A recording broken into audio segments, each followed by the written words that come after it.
नमस्कार मित्रांनो, आमच्या चॅनलवर नवीन असाल तर चॅनलला नक्की सबस्क्राईब करा, म्हणजे तुम्हाला मालिकेचे नवनवीन एपिसोड सर्वात अगोदर पाहायला मिळतील. तर तुला शिकवीन चांगला जडा या मालिकेमध्ये काय घडलं ते आपण बघणार आहोत. इकडे अक्षराला खूप घाई असते. अक्षरा बॅग घेऊन घराच्या बाहेर निघालेली असते. पण अक्षराची आई बोलते, बाळा अक्षू, तू किती घाईत आहे ग? आणि तुला अधिपतींना भेटायची किती इच्छा आहे, पण तू लाडवाचा डब्बा विसरली आहेस. थांब, मी घरातून येते, लाडवाचा डब्बा घेऊन येते. अक्षराची आई लाडवाचा डब्बा घ्यायला घरात जाते आणि ते लाडवाचा डब्बा घेऊन घरातून येत असते. तर मग अक्षरा बोलते, दे आई.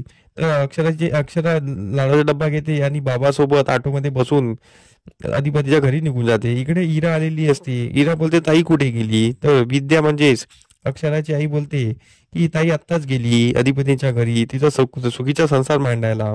पण इराला तर पटलेलं नसतं, कारण इराने भुवनेश्वरकडून पैसे घेतलेले असते त्या दोघांना वेगळं करायचं म्हणून. तर इरा बोलते, ताईला तिथे किती त्रास आहे आणि ती किती त्रास भोगत होती, मला ती नेहमी फोनवर सांगायची. पण इराला कधीच ती फोन करत नव्हती. इरा नेहमी खोटं खोटं सांगत होती. आईच्या मनात विष पैदा करायची कोशिश करत होती. पण इकडे इराचा प्लॅन सक्सेस होत नाही. इरा बोलते की ताईला किती त्रास होतो, तिथे भुवनेश्वरी मॅडम आहे, त्या किती त्रास देतात आणि ती एकटी तिथे काय करणार, तिने तिथे जायला नको होतं. पण विद्या काही ऐकत नाही. तेव्हा तिथे भुवनेश्वरीचा इराला वारंवार कॉल येतो. इरा काही कॉल उचलत नाही. पण इराला एक एक वेळी कॉल उचलावं लागते. इरा म्हणते, आईला मी थोडं बाहेरून येते, निखिलचा कॉल आलेला आहे. ती इरा बाहेर जाते आणि भुवनेश्वरीचा कॉल उचलते.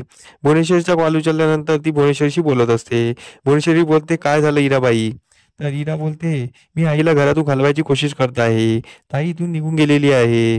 पण ताईला तिथे पोहोचू द्यायचं आहे, पण इकडे अधिपतींना आईला भेटू द्यायचं नाही आहे. पण मी काय करावं हे काही कळत नाही आहे. तर भुवनेश्वरी बोलते, जे काही करायचं आहे ते लवकर करा. तर इकडे इरा आतमध्ये येते. इराची आई बोलते की झालं निखिल रावशी बोलणं, काय म्हणतोस ते? तर इरा बोलते, काही नाही, ते मकर संक्रांतीच्या शुभेच्छा द्यायला फोन केलं होतं. तर त्यावर इरा परत बोलते की आई, मी ताईसाठी एक नवस बोललेला होता आणि ती देवळात पूजा ठेवलेली आहे, तू जरा तिथे जाते का? तर अक्षराची बोलते, हो का? म्हणजे पूजा केल्याने आपल्या अक्षराचं भलं होत असेल तर मी जाते. तर अक्षराची आई तिथे निघून जाते. ती इराचा प्लॅन सक्सेस होतो. ती भुवनेश्वरीला सांगते. भुवनेश्वरी त्या प्लॅन बद्दल विचार करते. तेवढ्यात तिथे दुर्गी येते. तर दुर्गी आल्यानंतर भुवनेश्वरी दुर्गीला बोलते की आपली इराने तिकडला प्लॅन सक्सेस केलेला आहे. आता मोठ्या मालकांना घराच्या बाहेर कसं काढावं आणि त्यांना घराच्या बाहेर सध्याचं कुठं पाठवावं, अक्षराने त्यांची भेट कशी नाही नाही होऊ द्यायची आहे, हे आपल्याला कळायचं आहे. कारण की ते घरात असले की ते अक्षराला घरात घेणार. तर मग त्यासाठी ती भुवनेश्वरी दुर्गेला बोलते की तू आईला जाऊन बोल की भुवीने नवस केला होता की यांचं लग्न झाल्यानंतर आम्ही देवळात येणार, तर अक्षरासाठी आपण देवळात जाऊया.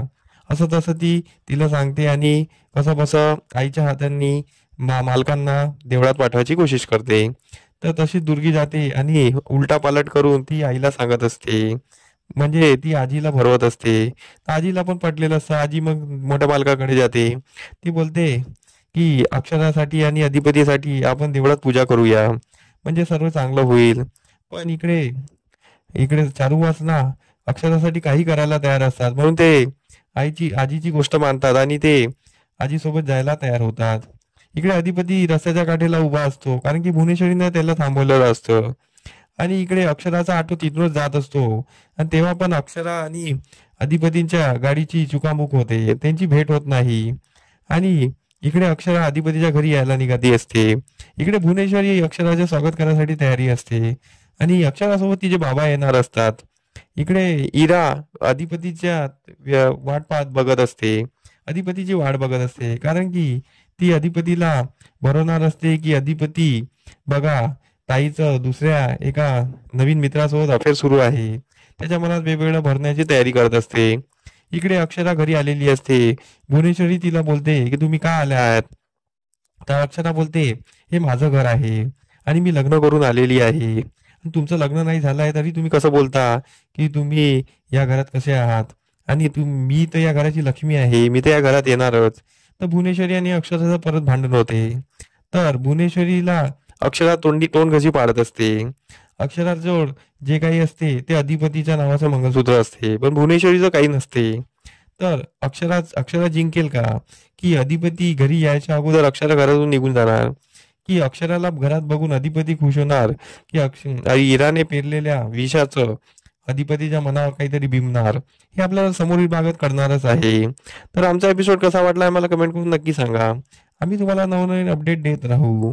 धन्यवाद. मंडळी, तुम्हाला आमचा व्हिडिओ कसा वाटला हे आम्हाला कमेंटद्वारे नक्की कळवा. तेव्हा आम्ही तुमच्या प्रतिसादाला उत्तर नक्की देऊ. आणि आमचे व्हिडिओ बघत राहा. आमचा व्हिडिओ किती छान वाटतो हे आम्हाला कमेंटमध्ये नक्की सांगा. धन्यवाद. बाबा होणार आहात असं